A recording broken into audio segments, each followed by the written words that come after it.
পুরো মধ্যপ্রাচ্য জুড়ে বাজছে তৃতীয় বিশ্বযুদ্ধের দামামা। আর এরই মধ্যেই আমাদের হাতে এসে পৌঁছেছে গুরুত্বপূর্ণ আন্তর্জাতিক সংবাদ। শুরুতেই জানিয়ে দিব এই সংবাদগুলোর শিরোনাম। নাসরুল্লাহ শাহাদাতের পর নিরাপত্তা পরিষদের জরুরি বৈঠক ডাকার আহ্বান ইরানের। এরপরেই জানাবো কাসেম সোলাইমানিকে গুরু মানতেন নাসরুল্লাহ। জানিয়ে দিব নেতানিয়াহুর অবতরণের সময় বেনগুরিয়ান বিমানবন্দরে ক্ষেপণাস্ত্র হামলা। এছাড়াও জানিয়ে দেব নাসরুল্লাহর হত্যা ইসরায়েলের ধ্বংস ডেকে আনবে বলে হুঁশিয়ারি রেজা আরেফের। এবং সর্বশেষ জানিয়ে দিব ইসরায়েলকে হাসান নাসরুল্লাহর অবস্থানের কথা জানায় ইরানের গুপ্তচর। এতক্ষণ শুনছিলেন সংবাদ শিরোনাম, এবারে বিস্তারিত। নাসরুল্লাহ শাহাদাতের পর নিরাপত্তা পরিষদের জরুরি বৈঠক ডাকার আহ্বান ইরানের। মধ্যপ্রাচ্য জুড়ে ইহুদিবাদী ইসরায়েলের চলমান মারাত্মক আগ্রাসন মোকাবেলার জন্য জাতিসংঘ নিরাপত্তা পরিষদে জরুরি বৈঠক ডাকার আহ্বান জানিয়েছে ইসলামী প্রজাতন্ত্র ইরান। ইসরায়েলের বর্বর বিমান হামলায় শহীদ হন হিজবুল্লাহর মহাসচিব সৈয়দ হাসান নাসরুল্লাহ। জাতিসংঘে ইরানের স্থায়ী রাষ্ট্রদূত আমির সৈয়দ ইরাভানি গতকাল নিরাপত্তা পরিষদের উদ্দেশ্যে এক চিঠিতে এই অনুরোধ জানান। মধ্যপ্রাচ্য জুড়ে ইহুদিবাদী ইসরায়েলের চলমান মারাত্মক আগ্রাসন মোকাবেলার জন্য জাতিসংঘ নিরাপত্তা পরিষদকে জরুরি বৈঠক ডাকার আহ্বান জানিয়েছে ইসলামী প্রজাতন্ত্র ইরান। ইসরায়েলের বর্বর বিমান হামলায় শহীদ হন হিজবুল্লাহর মহাসচিব সৈয়দ হাসান নাসরুল্লাহ। জাতিসংঘে ইরানের রাষ্ট্রীয় রাষ্ট্রদূত আমির সৈয়দ ইরাভানি নিরাপত্তা পরিষদকে উদ্দেশ্য করে এক চিঠিতে এই অনুরোধ জানান। একদিন আগে ইহুদিবাদী বাহিনী লেবাননের রাজধানী বৈরুতের উপর তীব্র বিমান হামলা চালায়। লেবাননের বিরুদ্ধে ইসরায়েলের হামলা বৃদ্ধি এবং গাজা উপত্যকায় গণহত্যামূলক যুদ্ধের মধ্যেই এই হত্যাকাণ্ড সংগঠিত হয়েছে। লেবাননে গত কয়েকদিনে ইসরায়েলি আগ্রাসনে ৭০০-র বেশি মানুষ নিহত হয়েছেন। অন্যদিকে গত অক্টোবর থেকে পর্যন্ত ৪১,৫৮৬ জন ফিলিস্তিনি শহীদ হয়েছেন। হতাহতদের মধ্যে বেশিরভাগই নারী ও শিশু। ইসরায়েলের এই লাগামহীন আগ্রাসনকে ইরাভানি যুদ্ধ অপরাধ এবং মানবতা বিরোধী অপরাধ বলে নিন্দা করেন। তিনি বলেন, ইসরায়েলের সন্ত্রাসী আগ্রাসন এবং লেবানন ও সীমান্ত মধ্যপ্রাচ্যে উত্তেজনা সৃষ্টিকারী দখলদারদের ক্রমাগত নৃশংসতা মোকাবেলার জন্য জাতিসংঘ নিরাপত্তা পরিষদে বৈঠক ডাকতে হবে। তিনি সতর্ক করে বলেন, এই নির্লজ্জ আগ্রাসন আঞ্চলিক এবং আন্তর্জাতিক শান্তি ও নিরাপত্তার জন্য মারাত্মক হুমকি সৃষ্টি করেছে, পুরো অঞ্চলকে সর্বাত্মক বিপর্যয়ের দিকে ঠেলে দিয়েছে। কাসেম সোলাইমানি গোটা মধ্যপ্রাচ্যের ক্রাশ ছিলেন তিনি। ইরানের এই জেনারেল একাই গোল খাইয়ে ছাড়তেন গোটা পশ্চিমাদের। তার ভয়ে ঘুম হারাম ছিল তৎকালীন মার্কিন প্রেসিডেন্ট ডোনাল্ড ট্রাম্প থেকে শুরু করে ইসরায়েলি প্রধানমন্ত্রী নেতানিয়াহুরও। সেই কাসেম সোলাইমানিকে গুরু মানতেন লেবাননের সশস্ত্র গোষ্ঠী হিজবুল্লাহর প্রধান হাসান নাসরুল্লাহ।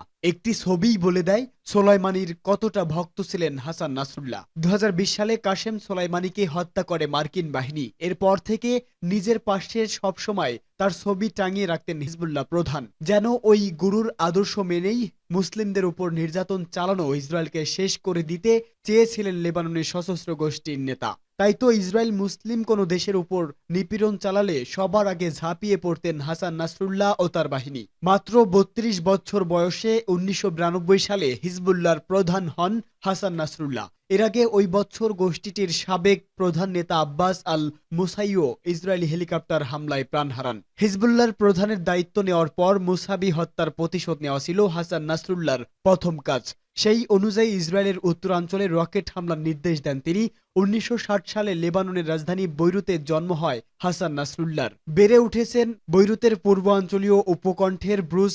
ফিলিস্তিনের গাজা উপত্যকা ও লেবাননের চলমান আগ্রাসনের জবাবে এবার দখলদার ইসরায়েলের রাজধানী তেল আবিব ও বেনগুরিয়ান বিমানবন্দর লক্ষ্য করে ক্ষেপণাস্ত্র হামলা চালিয়েছে ইয়েমেনের সশস্ত্র বাহিনী। যুক্তরাষ্ট্র সফর থেকে ফিরে আসে মধ্যপ্রাচ্যের কসাই খ্যাত ইসরায়েলি প্রধানমন্ত্রী বেনিয়ামিন নেতানিয়াহু। ওই বিমানবন্দরে অবতরণ করার সময় ওই হামলা চালানো হয়।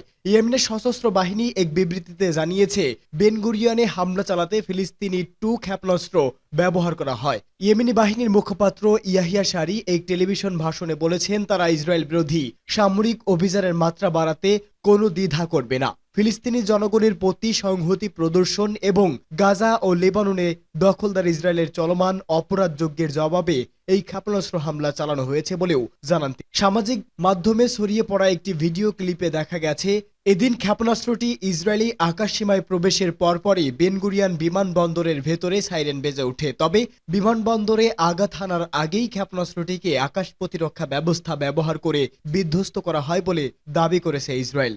নাসরুল্লাহর হত্যা ইসরায়েলের ধ্বংস ডেকে আনবে, রেজা আরিফের মন্তব্য। ইরানের প্রধান ভাইস প্রেসিডেন্ট মোহাম্মদ রেজা আরিফ বলেছে, লেবাননের রাজধানীতে বিমান হামলা চালিয়ে হিজবুল্লাহ প্রধান হাসান নাসরুল্লাহর হত্যা ইসরায়েলের ধ্বংস ডেকে আনবে। তেহরান থেকে এএপি ইরানের বার্তা সংস্থা আইএসএন এর বরাত দিয়ে আরএফকে উদ্রিক্ত করে বলা হয়েছে, আমরা দখলদার শাসক গোষ্ঠীর নেতাদের হুঁশিয়ারি করছি যে অন্যায় রক্তপাত, বিশেষ করে হিজবুল্লাহর মহাসচিব সৈয়দ হাসান নাসরুল্লাহর হত্যা তাদের ধ্বংস ডেকে আনবে। এদিকে ইরানের সাহায্যপুষ্ট লেবাননের সশস্ত্র সংগঠন হিজবুল্লাহ নিশ্চিত করেছে যে নাসরুল্লাহ নিহত হয়েছেন। এর আগে ইসরায়েল বলেছে যে তারা আগের দিন বৈরুতের দক্ষিণ শহরতলিতে হিজবুল্লাহর ঘাঁটিতে বিমান হামলায় তাকে খতম করেছে। আরেফ বলেন, ইরান ইসলামী প্রতিরোধের পাশে দাঁড়াবে। ইরানের প্রেসিডেন্ট মাসুদ পেজেশকিয়ান নাসরুল্লাহর মৃত্যুতে তার শোক প্রকাশ করেছেন এবং যুক্তরাষ্ট্রকে এই হত্যাকাণ্ডে জড়িত বলে অভিযুক্ত করেছে। বার্তা সংস্থা তাসনিম জানায়, ইরানের দ্বিতীয় শহর মাজদাহে ইমাম রেজার মাজারে কালো পতাকা উত্তোলন করা হয়েছে। রাষ্ট্রীয় টিভি ফুটেজে নাসরুল্লাহ শাহাদাতে শোকাহত বহু মানুষকে সমবেত হয়ে হিজবুল্লাহর হলুদ পতাকা নেড়ে ইসরায়েল নিপাত যাক স্লোগান দিতে দেখা গেছে।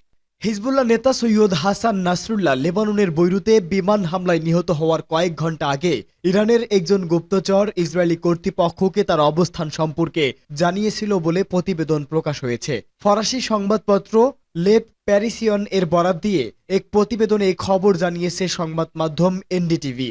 লেবাননের একটি নিরাপত্তা সূত্রের উদ্ধৃত দিয়ে প্রতিবেদনে বলা হয়েছে, ইসরায়েলি কর্তৃপক্ষকে ওই গুপ্তচর জানিয়েছিল সংগঠনের বেশ কয়েকজন শীর্ষ সদস্যের সঙ্গে একটি বৈঠকে যোগ দিতে বৈরুতের দক্ষিণ শহরতলিতে হিজবুল্লাহর ভূগর্ভস্থ সদর দপ্তরে থাকবেন নাসরুল্লাহ। যদিও বিষয়টি আর বিস্তারিত কোনো তথ্য জানানো হয়নি। এদিকে সংবাদ মাধ্যম ওয়াল স্ট্রিট জার্নালের প্রকাশিত এক প্রতিবেদনে বলা হয়েছে, হিজবুল্লাহর প্রধান হাসান নাসরুল্লাহ ইসরায়েলি বিমান বাহিনীর হামলায় নিহত হয়েছে। ওই হামলা একটি সূক্ষ্ম পরিকল্পনার মাধ্যমে করা হয়েছে এবং এতে বেশ কয়েকটি গোয়েন্দা সংস্থা জড়িত ছিল। হামলাটি এমন সময় হয়েছে যখন নাসরুল্লাহ এবং ইরান সমর্থিত গোষ্ঠীর অন্যান্য নেতারা লেবাননের বৈরুতে একটি বাংকারে জড়িত হয়েছিল।